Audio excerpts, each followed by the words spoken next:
Picture this. You're sitting in the stands, right? You're watching a professional soccer match. Okay. The stakes are incredibly high. Mm. The tension in the stadium is, so thick you could cut it with a knife. Right, like a classic cup tie. Exactly. And one team is trailing by a single goal. Mm-hmm. There are barely 15 minutes left on the clock. Okay, crunch time. Right. Now, if you are familiar with how this usually goes, you'd expect a manager to do something pretty standard. Yeah, throw on a fresh winger, maybe push the defensive line up a bit. Exactly. Tweak the midfield slightly. But in this specific game, the manager turns to his bench and he subs off all 3 of his starting center backs. Oh, wow. And he replaces them with 3 pure strikers. Which is just, that is absolute unadulterated tactical chaos. Right. It completely breaks the brain of anyone who's been trained in traditional football tactics. That sounds like a video game. It does. It's the kind of reckless, throw everything at the wall move you might try on FIFA when you are losing and just, don't care anymore. It's exactly. You just do not see this in a top-flight European league. And here's the craziest part. It isn't an act of desperation. Right. It's entirely by design. Yeah. So welcome to today's deep dive. We are jumping into something that I have been, honestly, just fascinated by all week. It's a really fun one. It is. We're looking at a team called NEC Nijmegen. They are a Dutch Eredivisie underdog, and they have completely thrown out the tactical rulebook. Just shredded it. Literally. And we're going to see how their philosophy holds up against a massive challenge, which is an upcoming Champions League qualifier against the Greek giants, Olympiacos. Which is going to be a massive test. Huge. So to start us off, who exactly is behind this madness, and how successful is it, actually? Because taking off your entire defense sounds like a really great way to lose 6-0. You would definitely think so. But the architect behind this is their manager, Dick Schroeder. Okay. And his tactical philosophy has affectionately gone viral online under the name Dick Ball. Dick Ball. I love that. Right. And to answer your question about the success, this system absolutely shocked the footballing world last season. Did it really work that well? It did. NEC actually finished 3rd in the Dutch top flight with 59 points. Wow. Yeah. And to give you an idea of how perfectly tuned this mathematical chaos actually is, analysts ran a simulated tactical test of this exact system in the Football Manager 26 engine. Oh, I saw this in the sources. Yeah. In the simulation, they didn't just finish 3rd, they actually won the league. Wait, they won it? Won the entire league with 73 points. That is wild. Okay, but I have to know how this actually works on a grassy pitch with, actual human beings rather than just in a computer simulation. Right, because pixels don't get tired. Exactly. Because when I look at the graphic before their matches, they are listed as playing a 3-4-2-1 formation, which, to my untrained eye, looks like a totally normal, modern soccer setup. And that is exactly where the deception begins. Deception. Yeah, the 3-4-2-1 formation you see on the television graphic is essentially an illusion. How so? Well, it only exists for the split second before the referee blows the whistle. Oh, really? Yeah, the very moment NEC wins possession of the ball, that rigid shape completely dissolves. It just vanishes. Completely. It morphs into something staggering. It often becomes like a 3-1-5-1. Or even a hyper-aggressive 3-2-5. A 3-2-5. That's heavy on the top. It gets crazier. In practical terms, you will routinely see up to 8 outfield players sprinting beyond the line of the ball. Wait, hold on. 8 players? 8 players. Let's unpack this for a second. Yeah. If you have a goalkeeper and you send 8 guys sprinting toward the opponent's goal, yeah, that leaves exactly 2 people at home to defend. Pretty much, yeah. How does a professional team not just instantly fall apart playing like that? It requires extreme coordination. If I'm a new player stepping into this system for the first time, and it just looks like a game of musical chairs played at 100 miles per hour. Which does. What is the instruction? What do I actually do so I don't ruin the entire system? It's a great question, because if you overcomplicate the instructions, a system this fluid will just collapse. Right. So for a new player, the simplest, absolute, non-negotiable rule of Dick Ball is just pass and move forward. Pass and move forward, that's it. Period. Yeah. If you have the ball at your feet and you make a pass to a teammate, your very next action must be a forward sprint. Just immediately take off. Exactly. You do not pass the ball and hold your position to offer a safe, comfortable back pass. Like you see in most normal setups. Right. You pass and immediately attack the empty space ahead of you. So it's basically weaponizing kinetic energy. That's a perfect way to put it. What this does mechanically is create instant 1-2 passing options, and it immediately adds another physical body ahead of the ball. So it overwhelms them. Completely. I mean, if you are an opposition defender and an NEC center back passes the ball and immediately sprints right past you into your own penalty area, your brain just short circuits. Yeah. Defenders aren't used to seeing the guys they're supposed to be attacking suddenly turning into strikers. Right. A center back is supposed to stay back. Exactly. So they hesitate. And in that half second of hesitation, NEC exploits the space. But this has to start somewhere, right? Right. If the defenders are suddenly playing as attackers, who is initiating this whole chaotic wave? It starts from the absolute very back of the pitch, the goalkeeper. The goalie. Yes. Whether NEC is playing Gonzalo Cortaz, Jasper Cillessen, or Rofs, their goalkeeper does not play a traditional role. What do? They act as what we call a sweeper keeper, but taken to an absolute extreme. Okay. In the build-up phase, the goalkeeper essentially steps up and becomes an extra center back. Wait, so they are playing with their feet outside the penalty box? Yes. And not just playing with their feet, they are actively baiting the opponent. Baiting them? How? The goalkeeper will put his foot on the ball, stop completely, and just wait. Like literally just stand there. Just stand there. He wants the opposition's highly paid strikers to get frustrated and sprint full speed at him to apply a high press. That is terrifying. It is. But once the striker commits to the tackle, they leave a massive pocket of empty space behind them, so the goalkeeper finally distributes the ball into that space. Oh, I see. And that first pass is the trigger for the entire wave of 8 players to start moving forward. That is incredibly risky. Very. I mean, if the goalie messes up that pass by even an inch, it's an open net for the other team. Exactly. It requires massive confidence.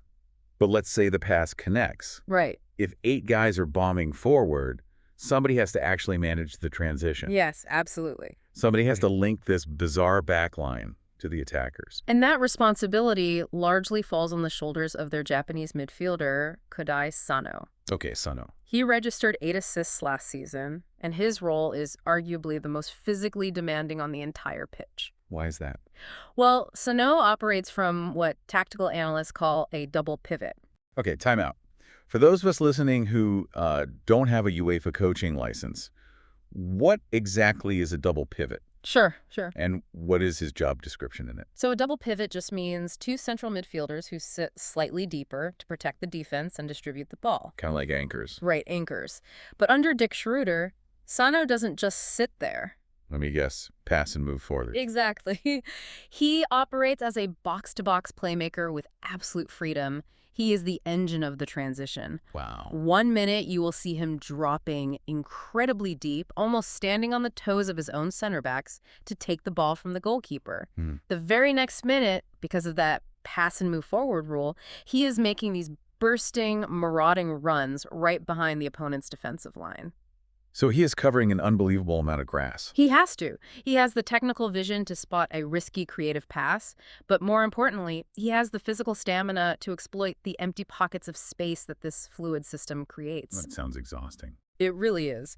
But while Sano is the physical engine, the real tactical nightmare for the opponent is the left attacking midfielder. Oh. Yeah. Under Dick Ball, this player operates in what is effectively a free role. A free roll? Think of them as the Joker in a deck of cards. The Joker, meaning they can just be whatever the team needs them to be at that exact moment. Precisely. They have absolutely no fixed position on the pitch. Not at all. None. Their entire job description is to simply roam around and create situational overloads. Give me an example of how that works. So, for example, they might drift all the way over to the right flank, abandoning the left side entirely, just to create a 3-on-2 advantage against the opponent's left back for, 5 seconds. And then what? Once the play develops, they sprint back to the center. Imagine you are an opposition defender trying to deal with that. And it's a nightmare. How do you mark a player who completely ignores positional boundaries? You really can't. Right, because if you follow the Joker, you leave a hole in your own defense. And if you don't follow them, they overload your teammates. Yep. Extreme positional fluidity is fundamentally disorienting. You know, this whole philosophy, it sounds deeply rooted in Dutch football history. Oh, 100%. Yeah, when I hear about players swapping roles seamlessly, my mind immediately goes to older clips of the Netherlands playing in the World Cup. You're hitting on the exact DNA of this system. Right. What we are seeing with Dickball, it is a direct, modernized descendant of the historical philosophy of Dutch total football. Or total voidal. Exactly, total voetbal, pioneered by Rinus Michels and Johan Cruyff back in the 1970s. Right, the legends. The absolute core tenet of total football was that any outfield player could seamlessly take over the role of any other player on the pitch. So it's totally fluid. Right. If a defender pushes up, a midfielder drops back to cover. It requires the entire squad to share a deep, intuitive footballing language so they can improvise together through the chaos. But the sport has changed so much since the 1970s. Oh, entirely. When I watch elite Champions League teams today, like the Manchester Cities, the Real Madrids, it looks completely different. It does. They seem absolutely obsessed with control. They are. The modern elite European philosophy is entirely built on rigid vertical lanes and absolute order. Yeah. Top-tier managers want to suffocate their opponents with highly predictable, rehearsed passing networks. Right, it's very methodical. Very. They want the ball, they want to keep the ball, and they want the game to look like a perfectly choreographed ballet. And Dick Schroeder looks at that and just says, no thanks. He goes the complete opposite direction. Yeah. NEC Nijmegen actively uses disorder as a weapon. They actually embrace the idea of turning the ball over. Wait, they want to lose the ball? Kind of, yeah. Why on earth would you willingly embrace chaos and sacrifice the kind of defensive structure that wins championships? Because of money. Money. Money. If we connect this tactical choice to the broader reality of modern football, chaos is the great financial equalizer. Okay, explain that. Well, NEC Nijmegen is an underdog. None of their forwards cost more than 3.4 million euros to acquire. Which is nothing in today's market. Right. Now imagine they have to play against a massive European powerhouse that features a 50 million euro defensive line. Right, guys who have been playing at the top level for years. Exactly. If NEC lines up in a traditional, controlled, orthodox, tactical shape, they will lose that game 9 times out of 10. Because they just get out-talented. Exactly, because highly drilled, incredibly expensive defenders thrive on predictability. They want you to play by the rules. So if you can't outspend them, you have to out-confuse them. That is exactly it. Put yourself in the boots of that 50 million euro center back for a second. You've been trained for a decade on how to hold a defensive line. Right. Suddenly, the NEC winger you're supposed to be tracking just tucks inside the midfield. Okay. This triggers an opposing defensive midfielder to sprint incredibly high into your zone, while simultaneously a wingback overlaps on the far outside. That is just too much to process. Right. You have a fraction of a second to decide who to track. Your training says one thing, your eyes say another. Yeah. It forces elite, expensive defenders into impossible split-second decisions. That makes perfect logical sense. It does. But there has to be a catch. There always is. Right. I mean, driving a Ferrari with the accelerator taped down is great until you realize someone ripped out the brakes. Yep. If you are sending 8 guys forward, they must be leaking goals on the other end. And they are. It is the ultimate double-edged sword. I figured. And the statistics from last season paint a very, very stark picture. That's you. On the offensive side, the system was a massive success. NEC scored 77 goals in the Eredivisie. Wow. The only team that scored more was the league champions, PSV. Okay, so the attack works. It absolutely works. However, on the defensive side, they conceded 53 goals. Ouch. Yeah, that was the worst defensive record of any of the top 3 teams. Okay, so let's look at the mechanics of why they get scored on so much. What is physically happening on the pitch when they lose the ball? Well, when you commit up to 8 players forward, and your core team rule is that every single pass triggers a forward sprint. Yeah. The inevitable consequence is an incredibly high defensive line with massive gaping holes behind it. Because everyone ran away. Exactly. In modern football analysis, there is a concept called rest defense. Rest defense. Break that down for me. So rest defense simply refers to the defensive structure you deliberately keep in place while your team is actively attacking. Like a safety net. Exactly. It's the safety net. Most teams leave 3 or 4 players back in a tight shape just in case they lose the ball. Right, just to be safe. But NEC Nijmegen, because of their extreme fluidity, frequently leaves behind absolutely 0 rest defense. Oh, sorry. 0. 0, literally nobody is staying back. Frequently, 0 center backs are left in a traditional defensive position. That is just reckless. It is. Because of this, they are incredibly, terrifyingly vulnerable to counterattacks. I can imagine. And we saw this glaring weakness exposed recently. During their preseason, they conceded goals in all 7 of their matches. 7 in a row. Yeah. That included a 2-1 loss to the Spanish side Sevilla. Okay. And those goals came directly from sloppy, totally exposed defending at the back.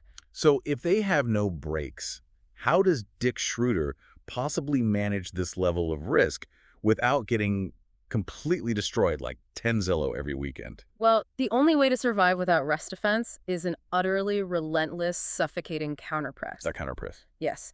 The very second NEC loses the ball, they do not run backward to defend their goal. They don't retreat. No. Instead, they have a frantic 5-second window where the entire team collapses aggressively onto the player with the ball. Oh, like a swarm. Exactly like a swarm.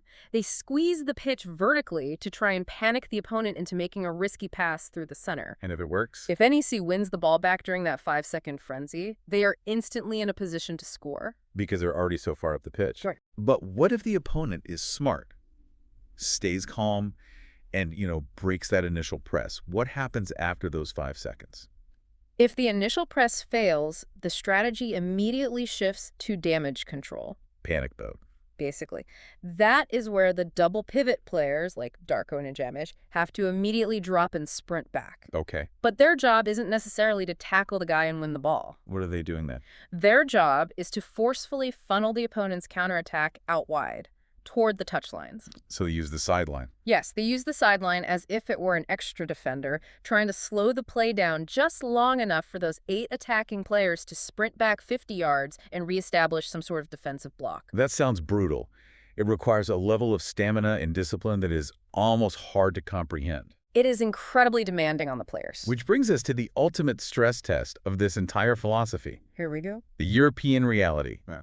All of this theory is about to step into the absolute cauldron of Greek football. NEC Nijmegen is facing Olympiakos in a Champions League qualifier at the Stadio Georgios Karaiskakis. That is not a forgiving environment. Not at all. It's notoriously hostile. It is going to be a spectacular clash of styles.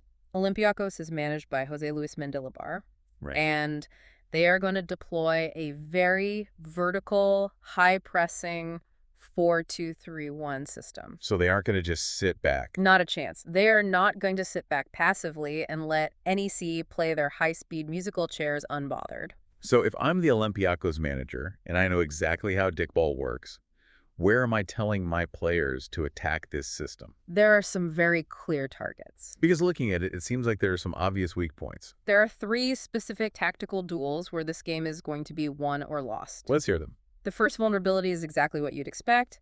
Turnovers during that deep buildup. When the goalie is standing on the ball. Exactly. Remember how we talked about the goalkeeper baiting the press? Yeah. Olympiakos is going to aggressively hunt NEC's outside center backs during that exact phase. So if they steal it there. If the Greek side can force a mistake right on the edge of NEC's penalty box, they will have a direct, unobstructed path to the goal. That's duel number 1. Yeah. And what about those massive empty spaces on the wings? Right. Because if NEC is pushing their wingbacks all the way up the pitch as attackers, I'm just bypassing the midfield entirely and attacking the sidelines. Spot on. That is the second major duel. The flanks. Makes sense. Olympiakos will actively look to exploit those massive wide transitional channels the absolute moment they win the ball. Just race down the sideline. Exactly. They want to race down the sidelines before Sano or Nijmegen have time to funnel them anywhere. So that's how Olympiakos attacks. But on the flip side, Yeah. how does Olympiakos survive the 8-man offensive wave? That is the third duel, and it takes place in the box. Okay. This is where NEC's chaos directly challenges Olympiakos' discipline. The Greek defense has to somehow handle NEC's sheer numerical overloads in the penalty area. Which can't be easy. It's not. When you have 5 or 6 NEC players crashing the box at full speed, constantly swapping roles, someone is invariably going to be left unmarked. It just sounds like an absolute shootout. It really could be. Do we know who is actually going to be on the pitch for this? Yeah. Because I saw some reports about missing players in the sources. Yeah, the personnel supervision adds a huge layer of tension to this. Oh, so.